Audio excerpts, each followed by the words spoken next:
শুধু দর্শক বন্ধু, আপনারা দেখছেন একে নিউজ বাংলা। আর এই মুহূর্তে উপস্থিত রয়েছি কলকাতা হাইকোর্ট। আরজি করের ফাইল যেমন খোলা হয়েছে, কামধনির ফাইল তেমন খোলা হবে বলেছেন বিজেপির রাজ্য সভাপতি শ্রমিক ভট্টাচার্য। আর এই নতুন করে ফাইল খুললে তৃণমূল সরকারের খাদ্যমন্ত্রী জ্যোতিপ্রিয় মল্লিক জড়িয়ে যাবে, এমনটা বলছেন কামধনি নির্যাতিতার ভাই প্রসেনজিৎ। কামধনি নির্যাতিতার ভাই প্রসেনজিৎ জ্যোতিপ্রিয় মল্লিককে নিয়ে বিস্ফোরক অভিযোগ করলেন যে বিনীত গোয়েলকে দিয়ে আসল যারা অপরাধী তাদের নাম এফআইআর থেকে সরিয়ে দিয়েছিল। মমতা ব্যানার্জি বা রাজ্য সরকার চায়নি বলেই আমরা বিচার পাইনি। কামধনি নির্যাতিতার ভাই প্রসেনজিৎ তিনি বলছেন যে নতুন করে ফাইল খোলা হবে, জ্যোতিপ্রিয় মল্লিকের 300 সুগার থাক আর 350 সুগার থাক, তাকে আমরা জেলে দেখতে চাই। প্রসেনজিৎ ঠিক কি বলছেন শোনাবো আপনাদের। দেখুন, জ্যোতিপ্রিয় মল্লিক যদি মনে করে যে আমি সমস্ত পথ থেকে সরে গেলাম আর আমি সাধু সন্ন্যাসী হয়ে গেলাম, এটা কিন্তু সম্পূর্ণ ভুল করছে। কারণ কামধনির ঘটনা তদন্ত প্রমাণ লোপাট করেছে এই জ্যোতিপ্রিয় মল্লিক। যদি বলেন কারণ আমাদের ঘটনাটা কারা ঘটিয়েছিল, আনসার আলী তার সহকর্মী। আনসার আলী কে ছিল? প্রধানের ভাইপো, তৃণমূল প্রধানের ভাইপো ঘটনাটা ঘটিয়েছিল। শাসন এলাকায় পুরো ওই এলাকাটা যে 9 জন মিলে ধর্ষণ ও খুন করেছে আমার দিদির ওপরে, তারাই ওই শাসন এলাকাটা উত্তর 24 পরগনা ওরাই দেখাশুনো করত। এবারে 7ই জুন 2013 সালে ঘটনাটা ঘটেছিল।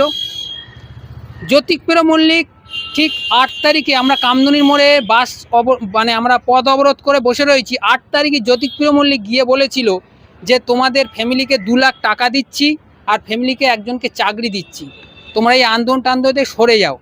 আমি জ্যোতিপ্রিয় মল্লিককে বলতে চাই, আপনার বাড়িতে একটা মেয়ে আছে, আপনার মেয়ের ওপরে যদি এই রকম ঘটনা ঘটতো আর আপনি যদি আমার জায়গায় থাকতেন, তাহলে কি আপনি যেটা বলেছিলেন ওটা কি আপনি অ্যাকসেপ্ট করতেন না?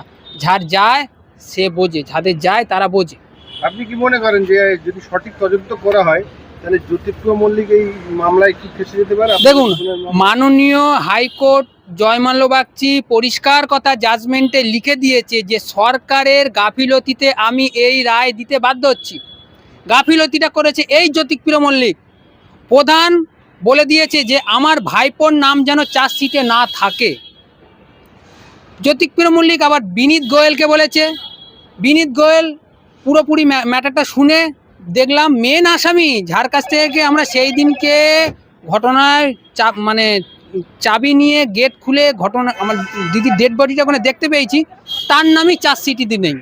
এটা কে করেছে? এই জ্যোতিপ্রিয় মল্লিক। প্রধান জ্যোতিপ্রিয় মল্লিককে বলেছে যাতে আমার ভাইপোর নাম যাতে চার্জশিটে না থাকে। সেই কথাটা জ্যোতিপ্রিয় মল্লিক কী করেছে? বিনীত গোয়েলকে বলেছে। তাই বিনীত গোয়েল চার্জশিট থেকে নাম সরিয়ে দিয়েছে। যখনই আমরা দেখলাম মেন আসামি যে তার নামই চার্জশিট থেকে আউট করে দিয়েছে এই বিনীত গোয়েল আর এই জ্যোতিপ্রিয় মল্লিক মিলে, তখনই আমরা আন্দোলনে আবার নামি। আন্দোলনে যখনই নামলাম, আমার কাকা বিমল ঘোষকে এই জ্যোতিপ্রিয় মল্লিকের পোষা গুন্ডা হারমাত বাহিনী, মেন সাক্ষী ছিল আমার কাকা, তাকে বুকের খাঁচায় লাথি মেরে মেরে আমার কাকাকে মেরে দিল। কামধনির কেসের ফাইল যদি রিওপেন হয়, আমি 100%-এর মধ্যে 200% বলছি এই জ্যোতিপ্রিয় মল্লিক জেলে ঢুকবেই। কারণ এতে উনি পুরোপুরি জড়িয়ে আছে। তাই উনি এখন তৃণমূল পার্টি ছেড়ে এখন সাধু সন্ন্যাসী হতে চাইছে। উনি যদি ওটা ভেবে থাকে তাহলে কিন্তু খুব ভুল করছে। আর সব থেকে বড় চোর হলো এই মমতা বন্দ্যোপাধ্যায়। ওর নির্দেশেই সব কিছু হচ্ছে। আমরা চাই আমাদের কামধনি কেসের ফাইল রিওপেন হোক আর এই জ্যোতিপ্রিয় মল্লিককে জেলে ঢোকানো হোক। আর দিদির এখন অবস্থা এরমই হয়ে গেছে। একটা গান আছে না, দেখেছেন? আমও গেল আঠিও গেল, এবার চোষো তুমি আমরা। আর এখন বলতে চাইছি, ও দিদিরে দেখলে কেমন তুমি খেল। এখন দিদির কাছে কেউ নেই, দিদির কাছ থেকে সবাই সরে যাচ্ছে। জ্যোতিপ্রিয় মল্লিক বলছেন যে আমি কবে মারা যাই কোনো ঠিক নেই, কেন আমার 300 থেকে 350 সুগার, সেই জন্য আমি পার্টির সমস্ত পথ ছেড়ে দিয়েছি। তাহলে একজন মৃত্যুসজ্জা একজন মানুষ, সেই জায়গায় আপনি দেখুন, তাকে ক্ষমা করে দিতে পারেন না? এইটা মানুষকে উনি বোকা বানাচ্ছে। উনি যখন ইডির হেফাজত থেকে বার হয়ে এসেছিল তখন তো এই কাণ্ডটাই বলেছিল আমি খুব অসুস্থ, শরীর খারাপ। ওনাকে যখন হাবড়াতে টিকিট দেয় এই মমতা বন্দ্যোপাধ্যায়, হাবড়াতে টিকিট দেয়, তখন ওনার শরীর সুগার খারাপ, সেগুলো গেল কোথায়? আর এখন যেই দেখছে সব একে একে ঢুকে যাচ্ছে জেলের মধ্যে। এরপর তো কামধনির ফাইল রিওপেন হলে ভাই আমিও জেলে ঢুকবো। তাই এখন সাধু সন্ন্যাসী আমি এই সবেতে আর নেই, আমার এই সুগার, আমার এই প্রেশার, আমি আর কদিন বাঁচবো। কামদুনির ফাইল তো খোলা হবেই, আর তোমাকে জ্যোতিপ্রিয় মল্লিক তোমাকে তো জেলে ঢোকাবই। তোমার সুগার মুগার এইসব নাটক তুমি জেলের মধ্যে বলবে, তোমার কোনো কিছু নেই। এইসব তুমি মানুষের কাছে একটা বার্তা দিচ্ছ যে আমার শরীর খারাপ, তোমার শরীর খারাপ না, তোমাকে জেলে ঢোকাবই এই কামদুনির ফাইল রিওপেন হলেই। বিগত সরকারের বিরুদ্ধে আপনাদের অনেক অভিযোগ ছিল, সরকার পরিবর্তন হয়েছে, নতুন সরকার এসেছে, সেই সরকারের থেকে কতটা আশা করছেন যে আপনার দিদি বিচার পাবে? আশাবাদী 100%-এর মধ্যে 200%। কারণ আমাদের ঘটনাটা ঘটেছিল কে, তৃণমূল পার্টি কর্মীর ছেলে, প্রধানের ভাইপো ঘটনাটা ঘটিয়েছিল। তৃণমূলের হয়ে যদি কেউ একটা কাজ করে, তৃণমূলের আমাদের ঘটনাটা ঘটেছিল কে, আনসার আলী তার সহকর্মী কে ছিল, প্রধানের ভাইপো, তৃণমূল প্রধানের ভাইপো। মমতা বন্দ্যোপাধ্যায় চাইবে যে আমার একটা তৃণমূল কর্মীকে আমি ফাঁসির দড়িতে ঝোলাই? অবশ্যই করবে না। তাই মমতা বন্দ্যোপাধ্যায় মানুষের কাছে একটা বড় বার্তা দিয়েছে, 15 দিনে চার্জশিট, 1 মাসের মধ্যে সাজা ঘোষণা। তাড়াহুড়োতে সিআইডি আর বিহিত গোয়েল মিলে, জ্যোতিপ্রিয় মল্লিক মিলে চার্জশিটটা একজনার রেখেছে, আর ঘটনা কেউ ঘটায়নি।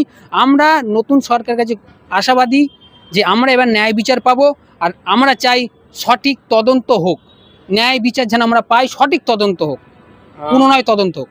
বিজেপি রাজ্য সভাপতি শ্রমিক ভট্টাচার্য বলেছেন যে আরজিকরের ফাইল খোলা হয়েছে, এবার কামদুনির ফাইলটাও খোলা হবে। কবে নাগাদ নতুন করে আবার এই ফাইলের দিনের আলো দেখবে বলে মনে করছে? দেখুন, আমরা ভারতীয় জনতা পার্টি সল্টলেকে আমরা পার্টি অফিসে গিয়েছিলাম, সমীর ভট্টাচার্যের সাথে দেখা করেছি। উনি আমাদের বলেছে যে সরকার কি করবে আমি জানি না, কিন্তু আমাদের ভারতীয় জনতা পার্টি থেকে আমি বলছি, কামদুনি আরজিকরের ফাইল যেমন খোলা হয়েছে, কামদুনির ফাইলও খোলা হবে। একটু সময় লাগবে, মানে সমস্ত আমাদের উকিলের সাথে, যে হাইকোর্টে যে উকিল লড়েছিল, জয়ন্ত দাস, শীর্ষেন্দু দা, এবং আমাদের সুপ্রিম কোর্টে সুষমা স্বরাজের মেয়ে বাসুরি সাহা যখন কেসটা দেখছে, ওনাদের সাথে সমীর ভট্টাচার্য মহাশয় ব্যাপারটা পুরো দেখছে, সমস্ত সব কিছু দেখে ফাইল রিওপেন করবে আমাদের আশ্বাস দিয়েছে। 2013 সালে দেখুন, এই 13-14 বছর হয়ে গেছে এই ঘটনাটা এতদিন লাগতো না যদি এই রাজ্যে বিজেপি সরকার থাকতো। তৃণমূল সরকার আছে এখন আপনি ভালো করে ভাবুন না, যেখানে যা ঘটনা ঘটছে, রেপ হোক, মার্ডার হোক, কারা ঘটনাটা ঘটাচ্ছে? রেপ যেখানে যা হয়েছে, সমস্ত রেপ যারা করেছে সব তৃণমূলের লোক। জানেন, আরজিকরের ঘটনায় নতুন একটা আসামির নাম বার হয়েছে, কে জানেন? যেমন সবাই জানে অভিষেক, মমতার ভাইপো। আবার শুনুন, মমতা বন্দ্যোপাধ্যায় আর একটা ভাইপোর নাম এই আরজিকর ঘটনাতে বার হয়ে এসেছে। তাই মমতা বন্দ্যোপাধ্যায় চাইছিল কামদুনির কেসটাকে যেভাবে ধামাচাপা দিয়েছে, আরজিকরের কেসটাও সেই ভাগে মমতা বন্দ্যোপাধ্যায় চাইছিল ধামাচাপা দেই, কিন্তু আরজিকরের মা ছেড়ে দেওয়ার মহিলা নয়, তাই উনি লড়ে গিয়েছে। আর এই ভাইপোকেও জেলে ঢুকতে হবে, মমতা বন্দ্যোপাধ্যায় ভাইপোকেও জেলে ঢুকতে হবে। ওতে উনি 100% কি 200% উনি জড়িয়ে আছে। আর আমাদের এতদিন লাগতো না ন্যায় বিচার পেতে, আমরা এখনও তো ন্যায় বিচার পাইনি। আমরা ন্যায় বিচার লাগতো না যদি এই ঘটনাটা যদি সিপিএমের কেউ করতো, তাহলে কিন্তু মমতা বন্দ্যোপাধ্যায় আমাদের ন্যায় বিচার পাইয়ে দিতে পারতো। কিন্তু এই ঘটনাটা ঘটিয়েছে তো তৃণমূলের ছেলেরা।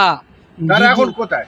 তারা এখন আরামসে বাইরে ঘুরে বেড়াচ্ছে। আপনি শুনলে অবাক হবেন, 2023 সালে মমতা বন্দ্যোপাধ্যায় বলেছিল তো আমরা নির্যাতিতার পরিবারের সাথে আছি। হ্যাঁ, উনি যদি আমাদের পরিবারের সাথে হবে, তাহলে 2023 সালে যখন হাইকোর্ট থেকে ওদেরকে ছেড়ে দিল, আর 2024 সালে বিডিও অফিস থেকে ওদের নাম সহ দিয়ে সরকার থেকে ঘর পায়। আপনি ভালো করে ভাবুন, মমতা বন্দ্যোপাধ্যায় ওদেরকে সরকার থেকে ঘর পাইয়ে দিয়েছে 2024 সালে।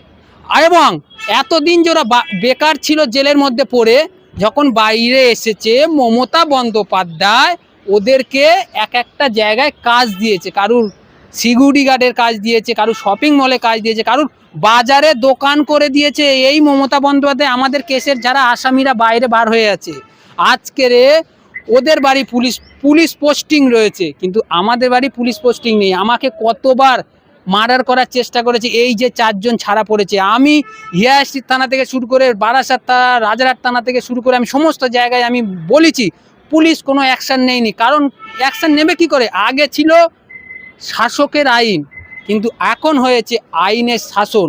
এবার আমার গায়ে ওরা হাত দিক না, দেখিয়ে দেবো।